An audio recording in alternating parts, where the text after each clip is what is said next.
So I want to start out by just expressing my appreciation that you're willing to do this with me. So thank you for being here. I do want to mention confidentiality to you.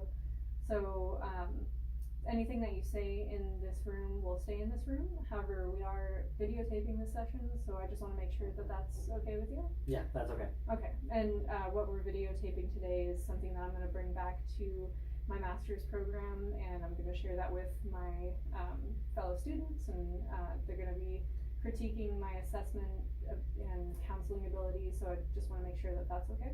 That's fine. Okay, great. And outside of that, anything that you say here is confidential. It's not going to leave this room or the chat room of my master's program. But I do want to mention there are some exceptions to that. If there's any harm to yourself or harm to someone else that's coming up, we want to explore that, and if there's any imminent threat to anyone, including yourself, then I do have to report that. Okay. So I just want to make you aware of that. Sounds good. Okay, cool. So as far as why you're here today, I kind of want to get to what's bringing you in. What kind of issues are you having that you want to explore, or what do you want to talk to me about? Okay. I'd say probably the most overwhelming one right now is the feeling of being overwhelmed. Okay. I'm working full time. I'm in school. I'm in a master's program as well. I'm in an internship, and I'm in a relationship with somebody. And we don't live together, so our time, there's a lot of going back and forth and whatnot, and it's kind of like time consuming in that sense as well. But she's starting to feel like she's not my priority. And she definitely is one of my priorities. But I have a lot of priorities right now because I feel like everything in my life is important. But I don't want her to feel that way, and so it's really hindering our relationship right now, and it's creating a lot of stress and anxiety for me, and I'm just feeling overwhelmed by kind of everything right now. Okay. Well, it sounds like there's a lot of things going on. You got a lot of different relationships that are pulling you in different directions with school and work and internship and your partner, and then also like your relationship to yourself, and being able to take care of yourself and make sure that you can meet these needs in every other relationship. Yeah. That seems pretty overwhelming. There's a lot of stuff going on. Yeah. Yeah. It's can be a lot sometimes. So what I'm hearing a lot of is that overwhelmingness and anxiety. And can you tell me a little bit more about that anxiety?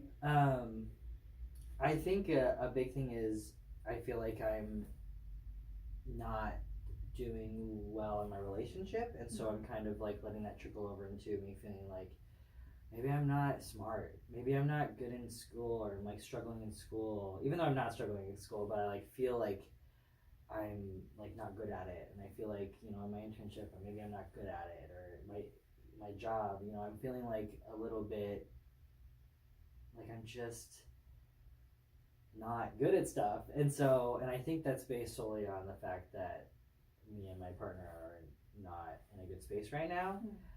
So I'm feeling a lot of anxiety around just not being good enough. I think that's the biggest thing, is just not being good enough, and I really beat myself up over it. But recently I started trying to be a little bit more mindful of how I was feeling about myself, but overall I've been doing a really bad job of that over the last semester, so I think it's all these things compounding into one big mess. Yeah. Okay. That's I can imagine that, like that stress and that anxiety and that feeling of being overwhelmed would affect every single aspect of your life. Yeah, absolutely. And potentially, the issues that you're having in your relationship are carrying over to other parts of your life, and maybe the things that your partner says you're applying to other parts of your life as well. Yeah. And that can be, sometimes we can overwhelm ourselves with our own thoughts. Yeah, I think sometimes I'll ruminate maybe on something that she said, and maybe she didn't even say it out of malice or anything, but I'll just ruminate, and then all of a sudden it's like, trickling into every other relationship I have, even like with my family and stuff. So Mm. maybe just taking a moment away. Not doing that would be helpful, but I don't know how. Right. So I kind of want to like talk a little bit more about that feeling of being overwhelmed. When you think about that, what comes to mind? What kind of feelings? Like if you're sitting in a space of feeling overwhelmed, what are those feelings that come up? Anger is number one. That's kind of like my go-to emotion for anything because I think it's just easier to maybe do that. So anger, frustration, and maybe like wanting to quit and just like wanting to give up on just avoiding. That's it. I have an avoidant attachment style, I found out. So just everything away from me. I don't care anymore. I'm done. Whatever. I'm over it. It's kind of like my default, which isn't very helpful. But I would say anger and just being like, screw this. Okay, so we got anger, frustration, that avoidance. So kind of just like boxing yourself in, pushing everything away, not having to deal with any of that. Yeah. Okay, and then so when you're in that space, when you're pushing everyone away, you're in that box of anger and frustration. What are you feeling then? What's underneath that? I think it's probably sadness. Maybe a little bit like I don't really want everything to go away, but I think I'm like I wonder if it's almost like I'm pushing you away but trying to hold you at the same time. So I'm sad that I'm angry.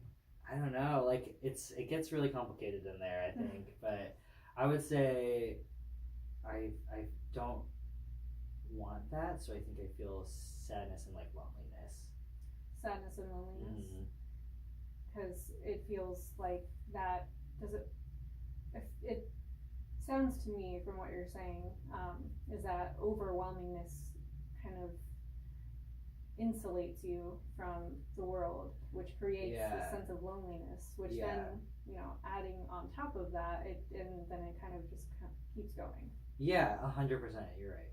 That's exactly a great way to put it. I've never been able to word it like that, but yeah, that's exactly right. Okay.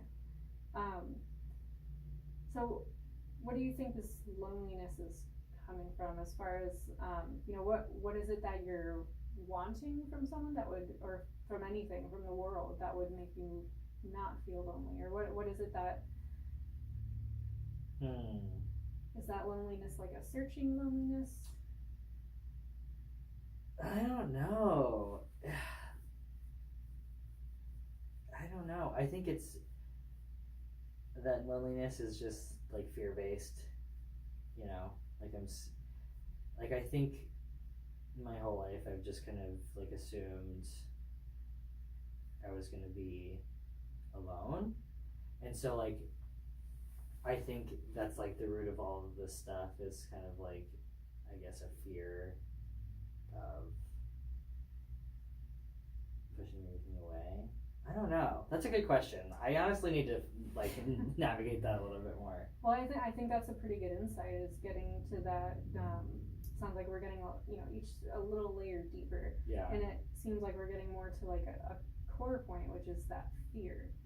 Fear of what would you say your fear is? What is that fear? Oh, I think so I have a history of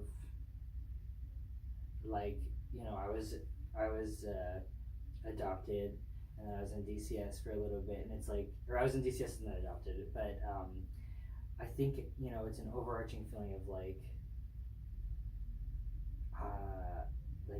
kind of like unlovable maybe, and like so like something related to that, and like the ultimate fear of like being alone and having to just be by myself, I guess. And so I do a great job of them pushing people away because it's kind of like what I know, right? And so I think that might be like the root. It's weird because I'm scared of it, but I do it at the same time. So maybe just kind of like overcoming that feeling because that's not, I recognize that that's not true. Like, I recognize that I'm not going to be alone. But then at the same time, I recognize that, you know, I think that's a feeling I've had my whole life, so it's kind of scary. Yeah, and I mean, that would make sense that, you know, what you experienced as you were growing up, why wouldn't that continue into your adulthood? Right? Yeah. And I think a lot of what you've experienced is coloring your experiences now. So I want to say, it sounds like when you're having these experiences of feeling overwhelmed, that brings you into a space of fear. Yeah. And that fear you don't want to feel. So you cover that fear with anger and you push people away before they can hurt you. Yeah.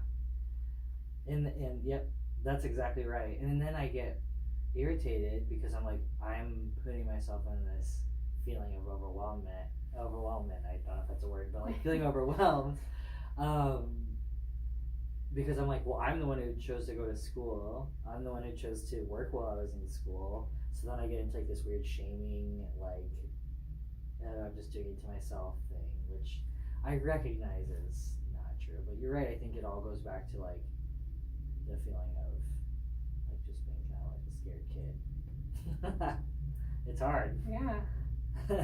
Yeah, and I think it can be easy for us to fall back into, you know, how we felt as children or at any point in our lives when we've had a really profound experience. Yeah. Okay. So I think just being able to have that insight into your own, you know, feelings and where you're at when you're in those spaces, that can be really helpful. Yeah. So I want you to kind of take that fear and think of it as like a sphere of fear. A sphere.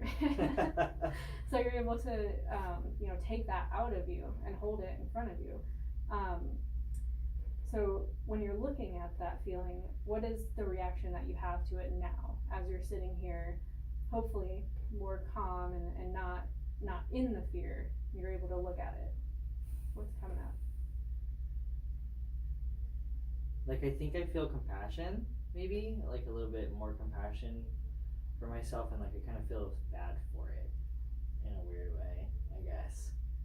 You know, it's kind of being like, it's okay. Maybe I'm just talking to myself as a kid, I don't know, but or I mean, this could even, you know, when that fear comes, that's you now too. Yeah, that's true. But maybe I might feel a little bit of compassion and like, but go away.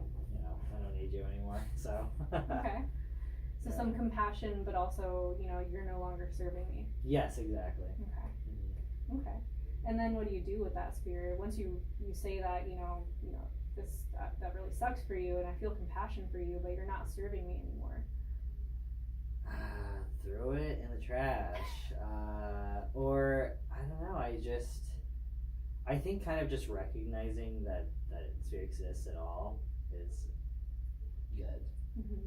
You know, at least for now, and kind of just being like, okay, like I recognize that this is my sphere of fear, and I need to just kind of own it and mend it.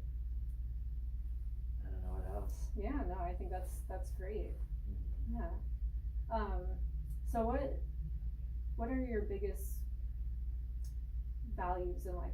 It sounds like there's a lot of different things pulling you in a lot of different directions, but what is your underlying like value? That's a good question, because I feel like it changes all the time, because I'm still learning myself. But I would say I value like my relationship with others. Like, I feel like just kind of like, it's a hard question, but I don't really know how to explain it, but it's just like how I'm able to serve others and like be in relationships with others. Okay. So no, yeah. I think that's great, because at work, I assume that the work that you do, you create relationships with people. Yeah. Whether it's people that you are serving or that you work with. Mm-hmm. you're constantly building relationships with them. Yeah. And same with your program. I think you're in the social work program, so building those relationships not only with other people as you're practicing your work, but building relationships with people within that field. Yeah. And then of course your like personal relationships, friendships, romantic relationships. So that's a lot of relationships that. And I value it, so Yeah. it's a big thing for me. So yeah, that I guess I put myself in a situation where I would be surrounded by that, which is great. Yeah. So it sounds. Is there any part of your life where you feel like that value is not being recognized, or that you're not able to meet that value? Yeah, I'd say going back to my relationship, I feel like I'm not seen, I guess, and like all the effort that I'm putting in, and like I guess the fact that I take the relationship so seriously, and that I make a lot of sacrifices like in this relationship. I think the fact that I feel like sometimes it's never enough kind of makes me feel like that need's not being met for me. Mm-hmm. But so that need for that fulfilling relationship within that romantic. Yeah. Okay. Okay. Well, I think we'll stop it here for now, but I want to definitely pick this up again. Whenever you're available for that, if that's next week or a week after, and we can continue talking about this unmet need. Awesome. Thank you.